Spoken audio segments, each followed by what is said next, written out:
Hi,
how are ya?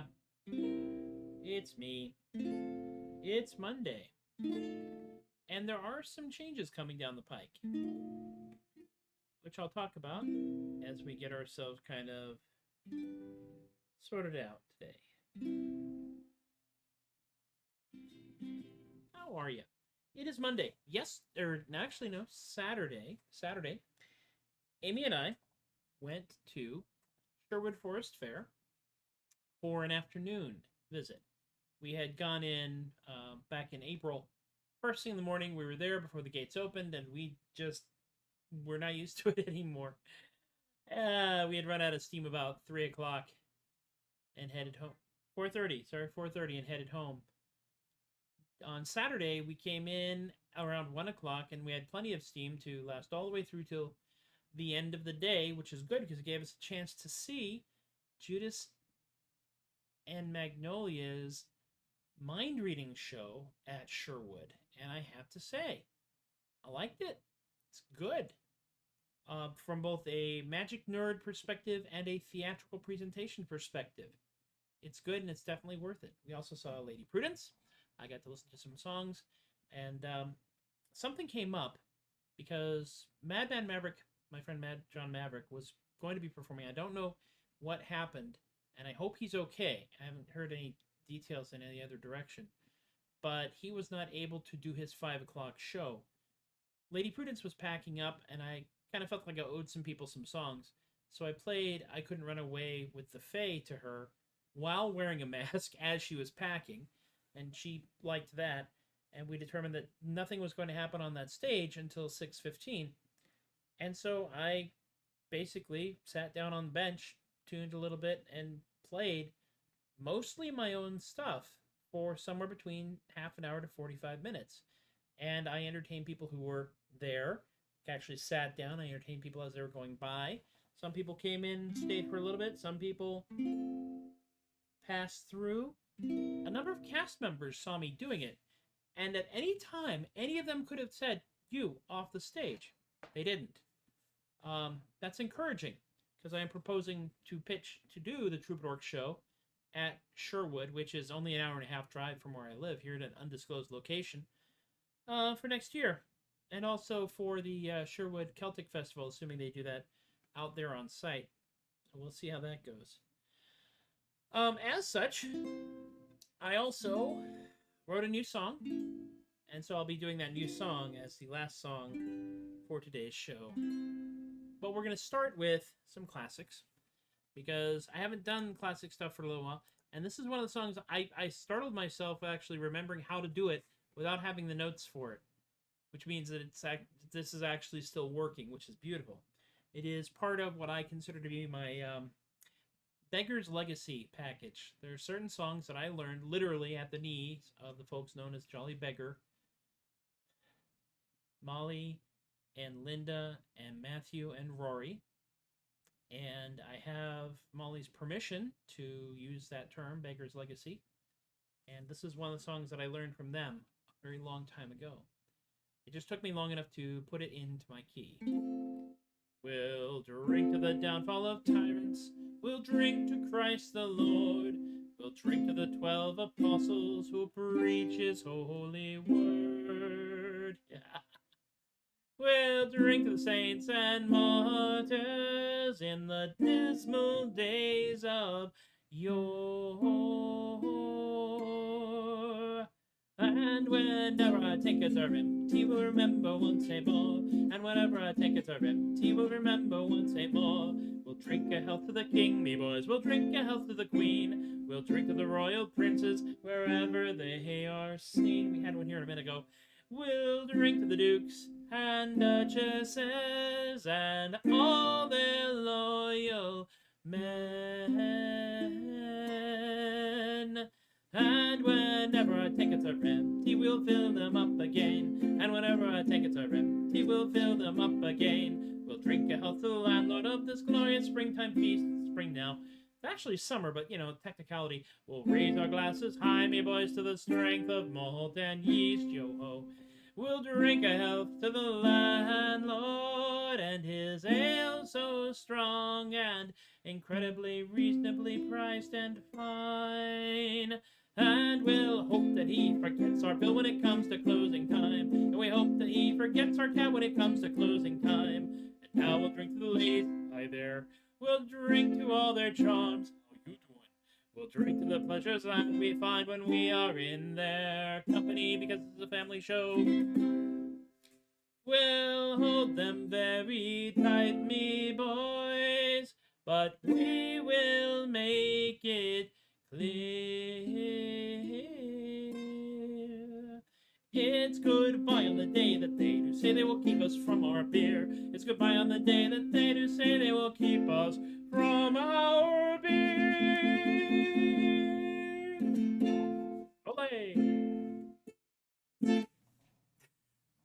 New song, eep, sorry. Yes! New chair! I only have the one, so I have that chair back there. But then I'd be singing from a great distance away, which is probably something some of you would like to hear. We'd like to hear you sing 10 or 12 miles away. Anyway, other things that are changing.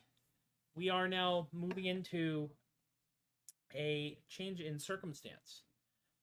And that change in circumstance will mean that there will be, in 2021, make it weird. That's correct. We will make it weird. So very weird. Part of the weirdness is that I am going to be doing one fewer show per week starting next week. I am going to be going into the office the full day on Monday. So I will be doing shows on Tuesday, Wednesday, and Thursday.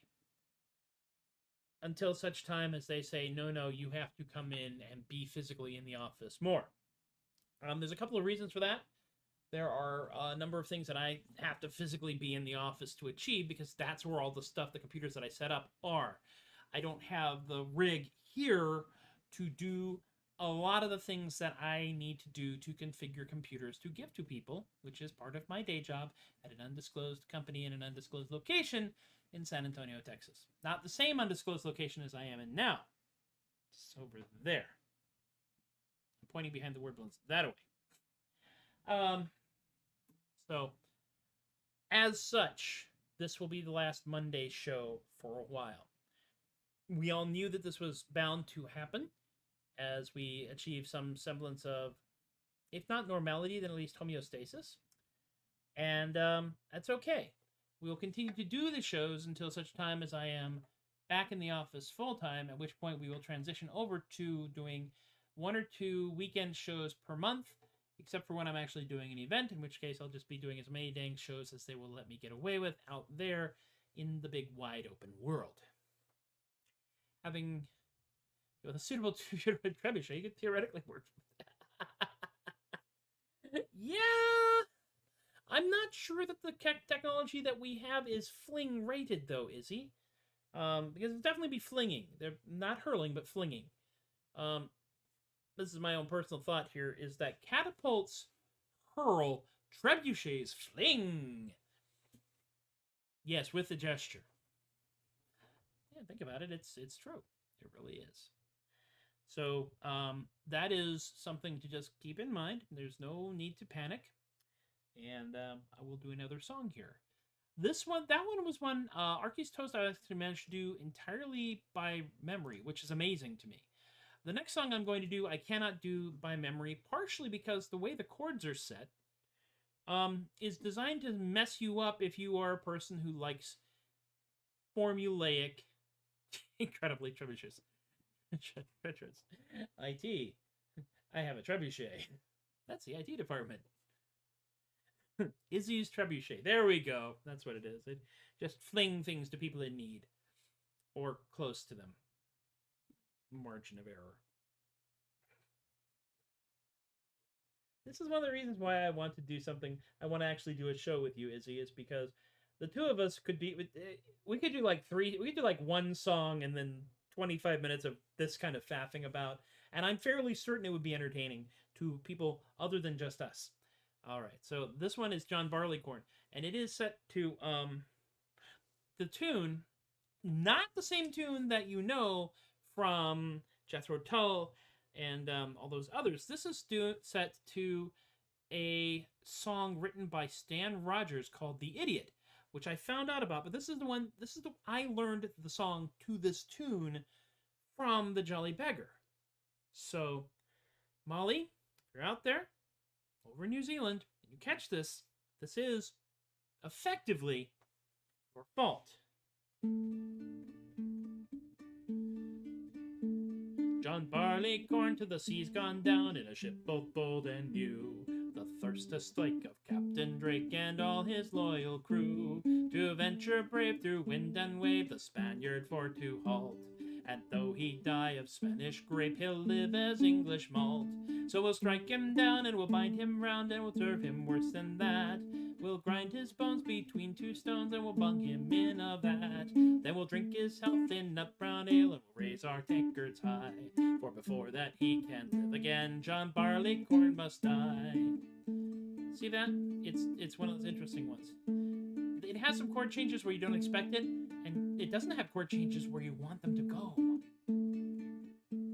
John Barleycorn to the courtin's gone, all dressed in fine array, imputer clad from toe to head to win a lady gay. I can't move! The poetry that he declaims will stand him in good stead, for the ladies there all do declare they love it more than bread. But we'll cut him down and we'll bind him round and we'll serve him worse than that.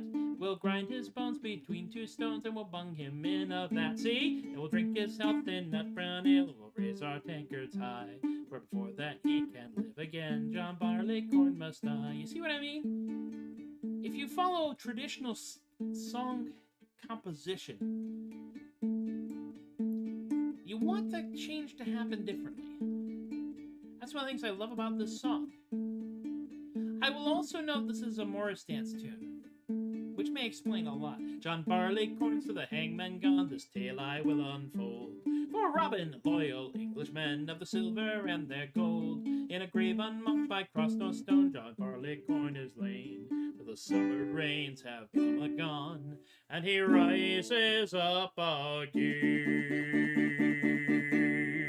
I have to say at this point, it does strike me as needlessly messianic. So we'll strike him down and we'll grind him round and we'll serve him worse than that. We'll grind his bones between two stones and we'll bung him in a vat. See? And we'll drink his health in nut brown ale. We'll drain our tankards dry. For before that he can live again, John Barleycorn must die. So we'll strike him down and we'll serve him worse than that. We'll grind his bones and we'll bung him in a vat. Then we'll drink his health in nut brown ale and we'll drain our tankards dry. For before that he can live again, John Barleycorn must die.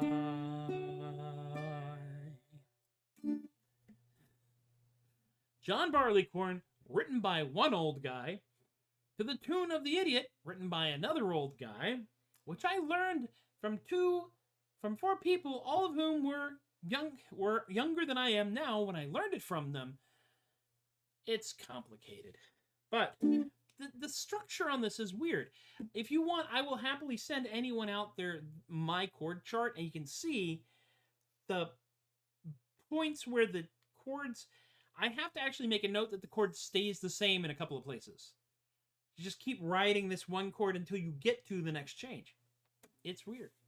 All Morris dancing is better with alcohol. I have seen a couple of drunken brawls where a Morris dance broke out. It's a true story. Having consumed all this alcohol, the next obvious step is to discuss what happens when you consume all this alcohol. Now, I don't actually have an I'm horrifically drunk song. I do have Drink, the Jazz Butcher conspiracy song, but this is two songs that are not original I've already done, and I do feel that I should go into some of the stuff that I wrote because, you know, I have an ego. And as such, I think that the song that would be best suited for singing after all of this consumption of alcohol, at least in song, is a song about how I can't get my head to work. I actually wrote this song in February when I couldn't write a song. I'm quite serious. This is just how it's like it started. I just hit a chord and it went like this. I cannot brane a word bad. I cannot brane my feel sad. I actually recorded it. I cannot brane the word stick. They bundle in my face, come out too thick.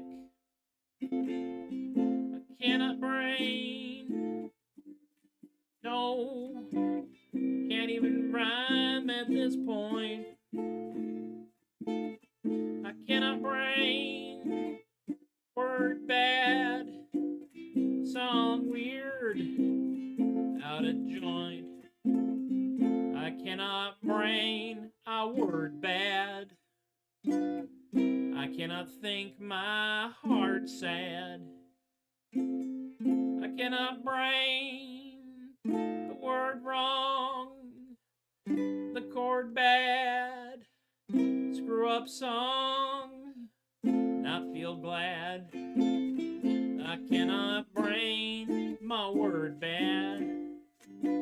I cannot brane my feel sad. I cannot brane my heart stick. Words in head come out too thick.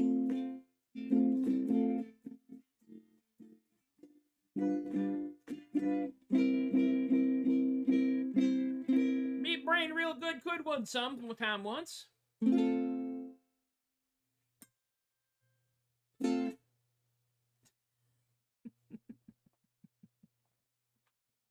Well, thank you, Izzy. The braining can be hard. The braining can be challenging, and February, for those of you outside of Texas, is when things got really stinking cold here in Texas, and we had a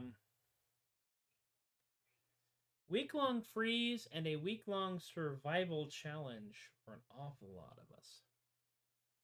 We got lucky. We kept power for almost the entirety of it. We lost power for 2 hours, just 2. We did lose water because pumps run on electricity. And when we got through that, I looked at having survived that far and been in survival mode, because I've been in survival mode for most of my life. Don't brain be mushroom, dark and cool. Oh, there are times. When I was just sitting there going, I can't brain. And it's like, oh, I wrote a song about not being able to brain. And then I did. And that was that. The last one, I know we've come to the moment you've all been waiting for. That's correct. The final song in this set for today. Well, maybe the last Monday show for a while. Don't panic. We're all kind of getting through this as we get through it. This next song is very much a meditation on something which I have resisted in terms of self-classification the entire time that I have been playing music for the amusement of others. You see, there is a word, a four-letter word. It starts with the letter B. It is Celtic in origin, and it is used to describe people who play music and write poetry and are orators and storytellers. And I've never felt terribly qualified to hold that title. I know some bards. I know some bards. I know THUD Bukit, definitely a bard. I mean, his whole gig was Bard's Cloak of Tales when I first met him a long time ago back in California. And if you ever have the opportunity and he's willing to do so, I really think you would enjoy the story of how he invented golf. I may turn that into a song if I have his permission, which is nice. But to call myself that word just strikes me as somehow wrong. Partially also because the first time I encountered it as a character class, for the gaming nerds out there, was in Advanced Dungeons & Dragons. The old 1970s edition. Where in order to play a bard, you had to spend several levels playing a fighter, and then you had to spend several levels playing a thief, and then a couple of levels playing a druid, I seem to recall, and then, and only then, could you start calling yourself a bard. It's a hell of a lot of work. Now, granted, I am 53 years old, I have been through a startling number of events, and certain people, like Joe here, push it on me. So I dealt with it as best I could. I dealt with it in a way that was entirely appropriate to me. And that way of doing it is to turn it into a song as to why I resist calling myself that. Because,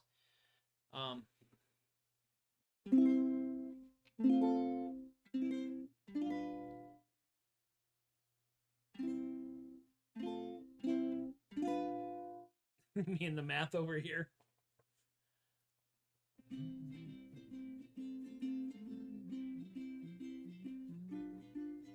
There we go. I had to remember the melody. I mean, I literally wrote this on the 9th. I've been told that because I write some tunes, I might just be a bard.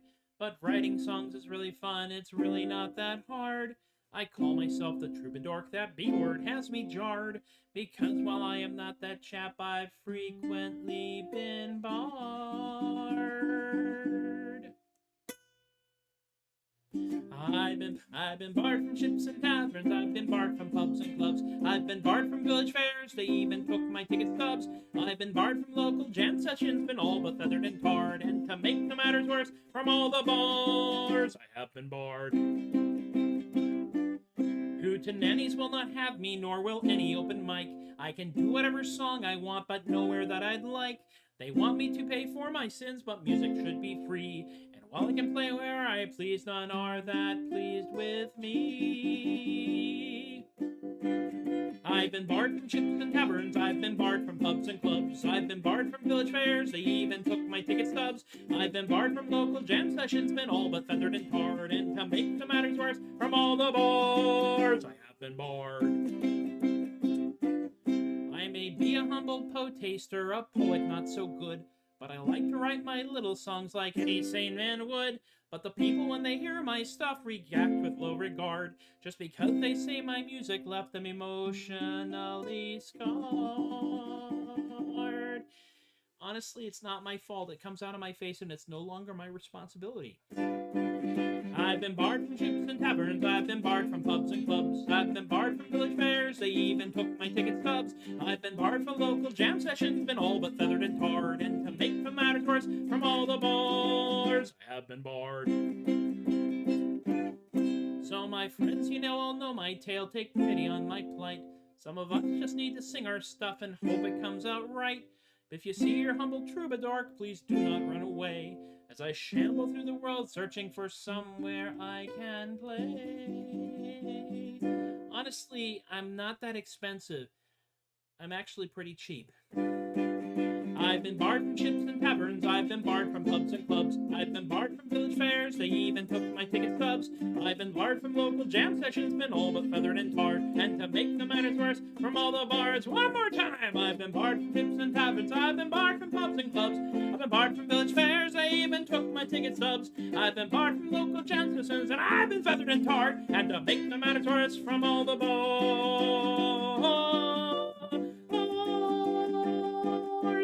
I have been barred.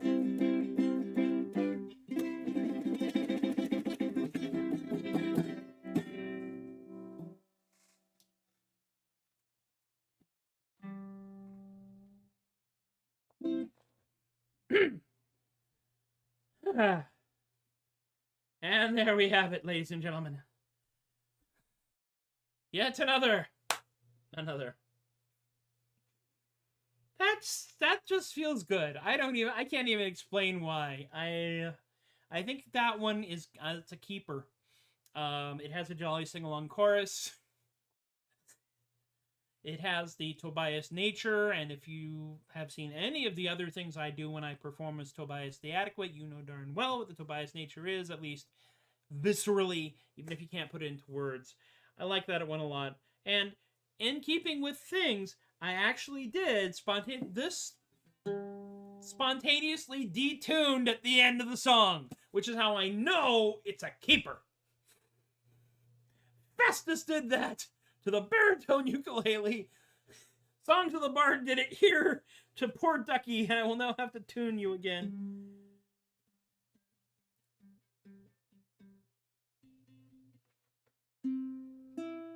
There we go. It actually went sharp. That's amazing. I did go full Miguel on the end there. Well, why not? Never go full Miguel. Never go full Miguel. Unless you are Miguel. In which case, go for it. I do not have the chest hair at all. I mean, nope, not even a little bit. The only time I have chest hair is when I have to shave here, and then I have chest hair until I take the shower. But aside from that, that's information no one needed to know. Thank you all for hanging out with me once again. We will go Tuesday through Thursday, starting next week, and we'll carry on in that manner. Real quick, we'll do all the mercantile stuff here. The tip jars over here. Venmo at The Adequate. PayPal.me/The Adequate. Thank you to Alicia, Eric, Robert, Rick, Emily, and Miranda. Thank you to my Patreon patrons who continue. The road to El Dorado, yes. Only if it was American Chess Merkin. It was American Merkin? Oh, I'm going to have to write a piece of gibberish on that now. Thanks, Tom. Appreciate it. I want to thank Jen, Joe, Alexi, Austin, Chris, Teppo, Shay, Linda, and Stephen, Rob, Alicia, Riley, BK, Richard, Brian, Lorene, and my Patreon patrons, past and future. You know who you are. I don't know yet because I can't see into the future. I've been asked not to look there. I think it just doesn't want to spoil the surprise. I will also point out that I am on the interwebs at theadequate.com. I'm at The Adequate on Facebook, Instagram, and Twitter. I'm at Tobias The Adequate on TikTok and Tumblr. SoundCloud.com/Matthew-Laguerre. Unruly Voices is publishing Artisanal Gibberish Volume 1 and later this year, Volume 2. And, assuming I can write it, maybe even Volume 3. We don't know yet. We'll just see how prolific I am. But they at unrulyvoices.com/product/artisanal gibberish has links to all the places you can pre-order it. It's available in hardcover, not hard copy, but hardcover, and ebook format. And is officially going out into the universe on the 15th. That's this Saturday. And a week from this Saturday, we are having a release party event online thing. So, yeah, keep an eye on that. And of course, THUD Bucket, Death Metal You Can Laugh At, is available on all the music streaming services with the word music in it, as well as Spotify. We have 4 videos out. We have a Facebook page and a YouTube channel, and we're working on some more stuff on that. It has been a bizarre and insane and crazed year. And THUD Bucket is, of course, the death metal band I am in because of a dare, basically. Yeah. I am so happy that you folks chose to hang out with me for this show. I am glad that you all got to hear that mess. I'm very happy with it. It's a nice mess. It's my mess, and I'm proud of it to a certain extent. I'm also a little embarrassed by it, but that's standard. Be good to yourselves. Be good to each other. Take care of yourselves and your friends and your family. And know that the internet is a weird place, and it has a tendency to amplify the least qualified among us. I mean, look what it's doing for my show. But there are good people out there, and there are good places out there, and we just have to find them and say, hey, yeah, I see you out there. I recognize that. Be kind. Be careful. Be silly. Be adequate. I try to. Sometimes I get it right. Y'all have been wonderful. I have been Tobias the Adequate, and I thank you once again for encouraging my behavior. I will talk to you all tomorrow. Take care.